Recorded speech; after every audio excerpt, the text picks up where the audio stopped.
I'm Eric Welander. Welcome back to my channel all about Apple and smart home tech. We're here at IFA 2025 in Berlin. And I want to let you know that while I talk a lot about Apple and smart home tech, I'm actually going to switch to Samsung. Because this year, Samsung has this whole smart modular home setup, which shows how much smart home tech can make your life better. But let's be real, I'm not actually going to switch to Samsung, but I think this modular home idea really shows what I want to get to in this video. And while we have a lot to talk about, I've actually been filming here for 3 whole days and meeting with companies about lots of different updates. So let's get to a quieter spot where we can talk more about the details.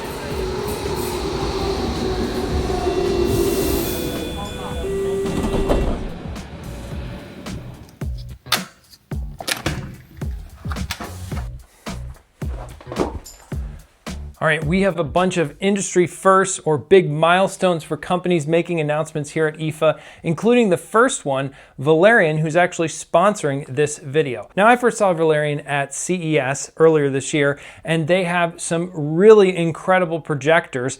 I've played with their StreamMaster Plus 2, but here at IFA, they're announcing that now pre-orders are available for their top-of-the-line Vision Master Max. The specs on this projector are pretty amazing. It's 3500 ISO lumens, 5000:1 native contrast ratio. It has optical zoom like the Vision Master Pro 2. And also, as you're trying to get it to match up with the screen on your wall, it has vertical sensor shift for plus or minus 105% adjustment of your picture. And if you're also trying to line up the picture by adjusting your throw ratio, well, the Max supports interchangeable lenses. And Valerion's also working with third parties to bring lenses to their projector, including some anamorphic options, which look really cool to give you that widescreen anamorphic look in your home theater. Speaking of the native contrast ratio I mentioned earlier, this projector has some very incredible black levels. So they had it set up in their 200-inch screen home theater setup in their booth with their Thunderbeat speakers, which sounded amazing too and wirelessly talked to the projector.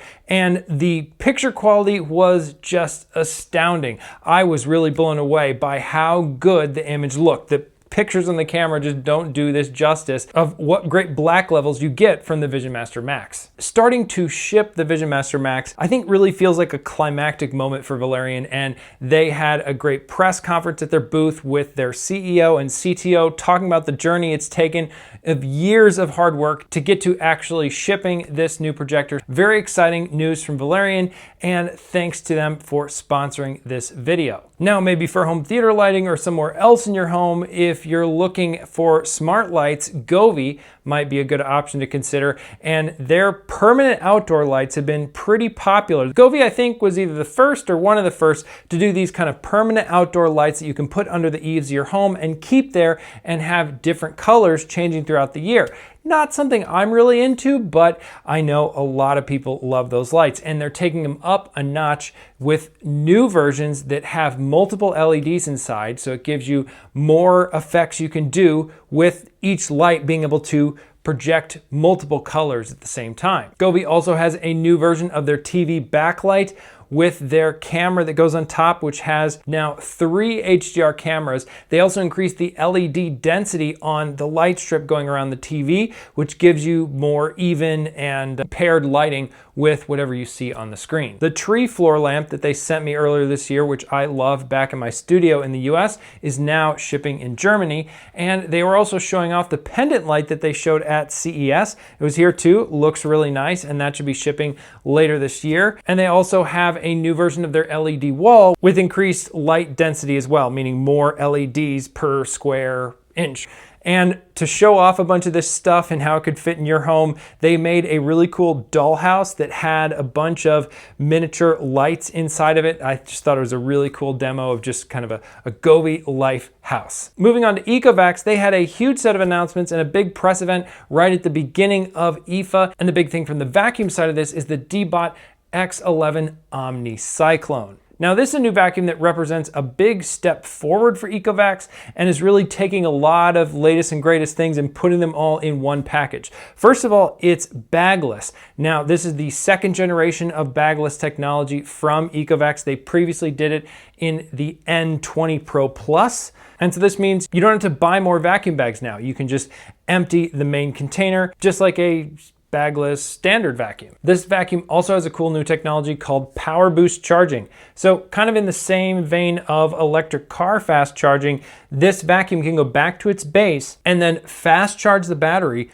up to 6% in as little as 3 minutes. And what that does is gives it more power to continue cleaning a larger area. So you can deep clean a bigger area. The way this would translate, I think for me a lot of times, is just being able to deep clean more rooms at once. Sometimes we'll leave home, leave a robot to deep clean a bunch of different rooms, and it'll really only be able to get to, let's say, 2 of them because the battery ran out. ECOVACS is also adding their Osmo Mop Roller 2.0 version, which has some new nylon strips in the roller, which is supposed to kind of act like a light sponge and scrub some of the dirt out. And it's also optimized in a number of ways to just get more of the mess off the floor into the vacuum. And they had a cool demo of that showing how this blue liquid was cleaned up better with the new mops. It also has really strong suction and blast power for getting the debris out of the vacuum and into the base station. And it's so powerful that you could actually lift a person with it. And I thought that was kind of a clever demo. Going back to the mops, this is pulling a lot of technology from ECOVAC's sister company, Tinico. And Tinico makes wet mop vacs and all kinds of different products with rolling mops in them. And they had a bunch of new announcements too, including some streak-free models and some other enhancements, which I'll probably be covering in a future video. Let me know in the comments below if you want to see me cover more of that on my channel. Back to the robot vacuums, ECOVACS was also showing off a concept that they sell currently in China, but is not shipping to the rest of the world yet, and that's the Dbot Mini. And I think this thing looks great. I'd love to see them ship it. It would be great to have for smaller rooms or smaller homes, certainly apartments, and you can get the top in a variety of different clear plastic colors to match whatever your decor and style is. And I want to give a special thanks to ECOVACS for booking a portion of my travel out here to Berlin, along with a number of other US creators. It was great to spend time with out here. And another company that a lot of us creators were talking a lot about is Aqara. Aqara always comes with lots of stuff to show off at these shows, and this year at IFA, no exception. They announced the new G400 doorbell, which works with PoE or Wi-Fi with power running to the doorbell. So Aqara's previous doorbells can also be powered with the battery. This one cannot. And it gives you a vertical view of what's at the door. No more of the landscape view, which is kind of limiting in other Aqara doorbells. The vertical view is also 2K, of course 1080p if you use it with HomeKit Secure Video, like I probably will, but just a big step forward for Aqara. And one other cool detail is that for a lot of other Aqara doorbells, those communicate with your smart home via the chime box, which comes with it and serves as a speaker for the chime in your home. This one still comes with a chime box, but the chime box is actually optional. The connection to your smart home happens at the doorbell, either through Ethernet or Wi-Fi. Now we have a lot of hub and bridge news to talk about with Aqara, but one that you might have not noticed is that the M3 hub was recently updated to some stuff Aqara had talked about previously at CES, which is that now it can do full local control. So if your internet connection goes offline or just the connection to your M3 hub goes offline, but it still has power, it can continue to run your automations in your home, no internet required. Aqara also announced their M300 hub. This is a big step for Aqara into more professional setups. Let's say a bigger home that's put together by a professional installer. And then they also talked about Aqara Studio, which is a more advanced automation platform really intended for small to medium businesses, apartment buildings, all kinds of other options of places where you might want to put Aqara sensors in a more commercial environment. Another hub that was announced this week was the M200 hub. It's meant to just be a successor to the M2, brings IR capabilities around the entire bridge, as well as thread support. So you'll be able to just get some more enhanced connectivity for your Aqara bridge, even if you don't want or need a super fancy one. Now, Aqara had a number of prototypes of ideas they're playing with and kind of seeing how the market responds. And one of those was, speaking of bridges, the M410 hub. And this is a security system hub, which serves as a traditional Aqara bridge to a lot of systems, can connect things like their contact sensors for doors or cameras. It'll have a spot for local storage of video, including a slot for optional addition of hard drive or SSD, or also a micro SD card if you want to do that instead. And the key part here is that it has a siren built in. So you could potentially use this as a security system in your home that's very much DIY. No 24/7 monitoring, no subscription service, and hopefully no feeling that you're just being pushed to sign up for one of those if that's not what you want. Another camera option they also talked about is the G510. So Aqara mentioned that when they announced the G5, which I talked about on this channel and you probably have heard about, that is a power over Ethernet or Wi-Fi camera that requires continuous power. And so the 510 is a different take on some of the technology Aqara has in the G5,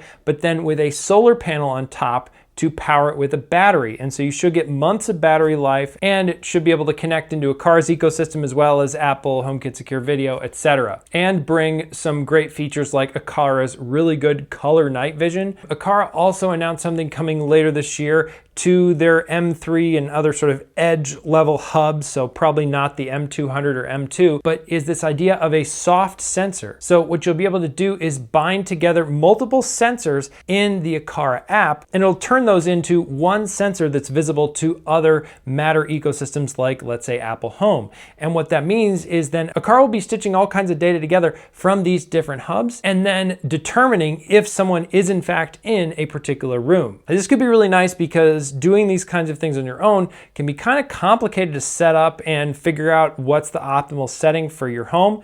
So having AI from Aqara just take care of a lot of it for you and then give you an easy option to automate on in something like Apple Home of, yes, someone is in the living room. And you can determine them from there, turn on the lights or whatever else. SwitchBot had a big IFA as well. And like Aqara, I'm just going to cover some of the highlights that I think are worth your attention. First off, they announced a battery operated millimeter wave sensor, and this will talk to the SwitchBot hub, I think over Bluetooth. Another thing that integrates into their smart home ecosystem is their new e-ink frame coming this year, which is a color e-ink frame which looks very good for displaying art or photos on your wall. And the cool reason you might want to consider SwitchBot is because you can change the picture based off of home automations that you set up in SwitchBot.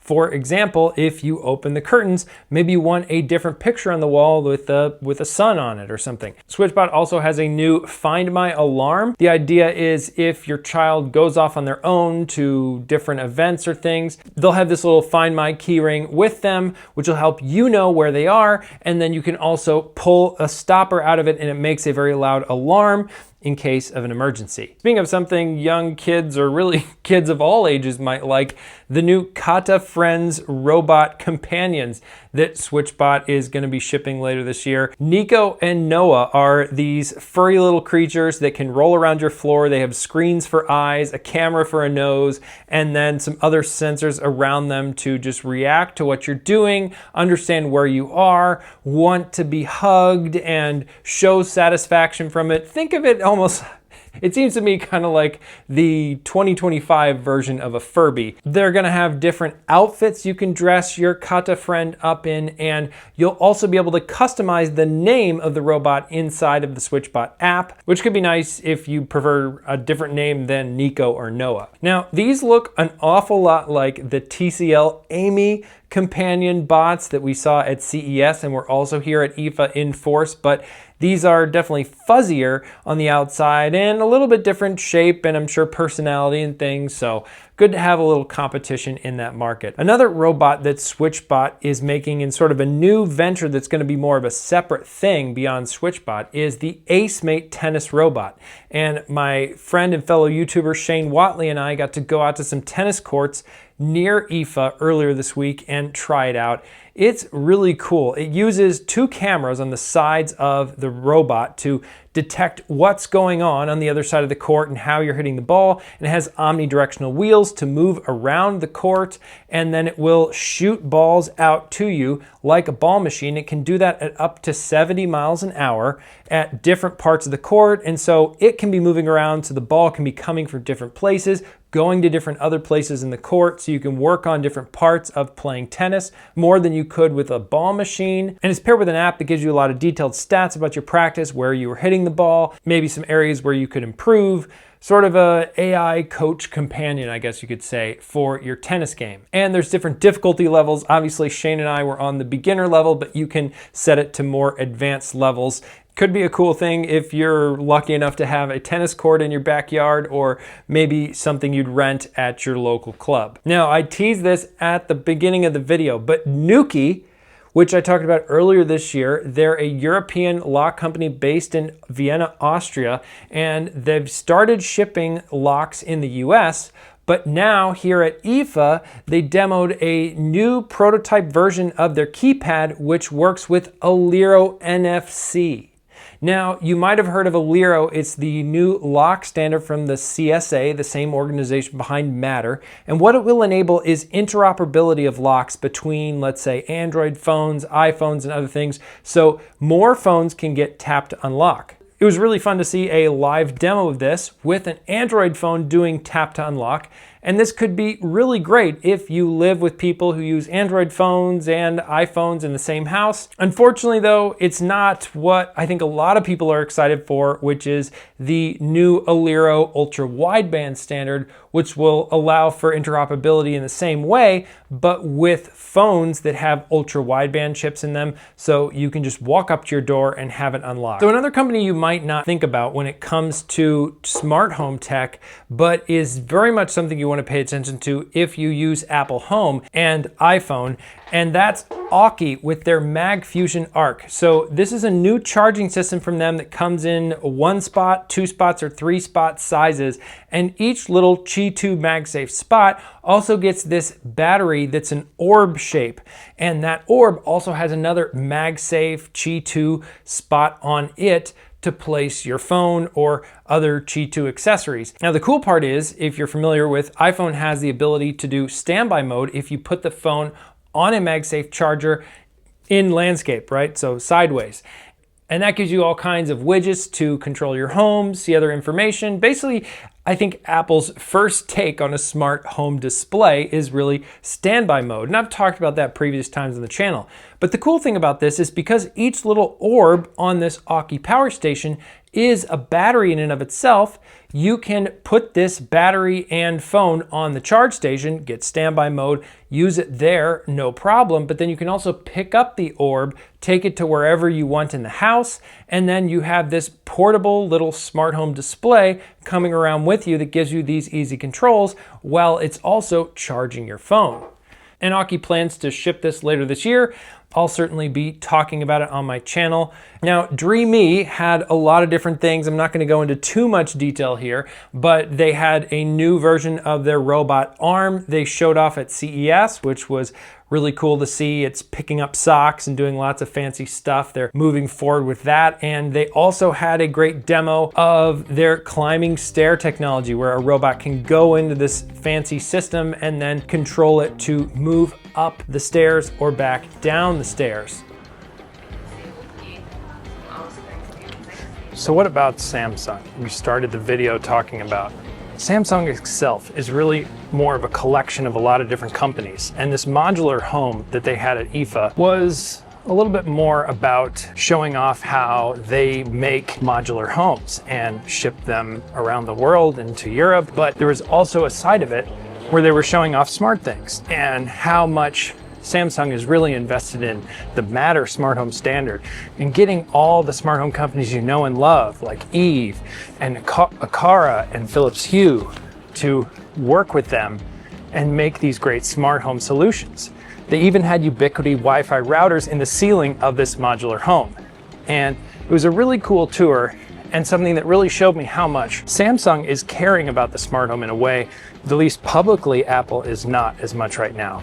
And so hopefully we'll see more from Apple on the smart home front soon. In the meantime, getting over here to Europe, to IFA, getting to see a lot of creators, see all the new stuff has just been so much fun for me. A really great new chapter for us here on the channel. Really excited about maybe coming back here next year. We'll see.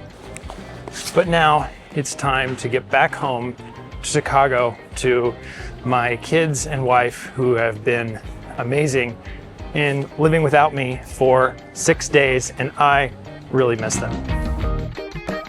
Good afternoon and welcome to Chicago, where the local time is 2:13 p.m.